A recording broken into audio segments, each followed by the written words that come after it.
Show of the Year. Tää on nyt 6 vuotta järjestetty. Ja vaikka se tuntuu lyhyeltä ajalta, niin siinä on ehtinyt paljon tapahtua. Ja se, mikä täällä on hienointa, on tää tunnelma, on nämä valot, on tää kulttuuritalon tilat. Se historia oikein huokuu täällä.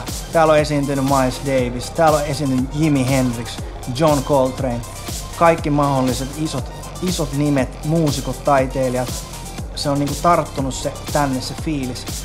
Ja se me halutaan myös nähdä, että tanssijat on ihan yhtä arvostettavia taiteilijoita kuin kaikki muutkin. Ja me halutaan, että tää on semmoinen paikka, missä on siisti esiintyä.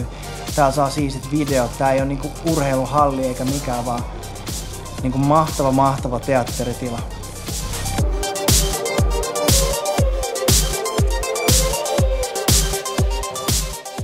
Me ollaan siitä erilainen, että me koitetaan ottaa kaikki tosi rennosti ja kaikki järjestyy. Meillä on hammokkeja, meillä voi chillaa. Se on myös tosi iso juttu, että meillä on eri lajien edustajia samoissa sarjoissa.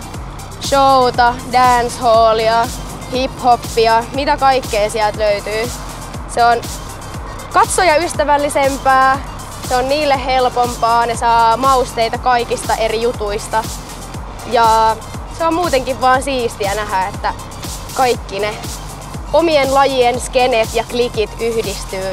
Ja se ikäluokka on tietty iso juttu, että on vauvasta vaariin tälleen kliseisesti sanottuna.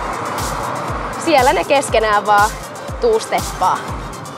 Joo, siis mikä on sairainta tässä on se, että nyt parina vuonna jo, vaikka niitä junnuja on samassa kategoriassa kuin niitä aikuisia, niin ne junnut aina vie.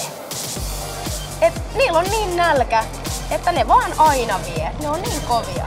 Nyt on pakko hekuttaa niinku Korislommen Teemoa. Sulla on joku semmonen magic touch, että jotenkin ne pikkuipanat saa semmosen kipinän siitä ja sitten vaan, ne ei vaan lopeta, ne ei vaan pysähdy.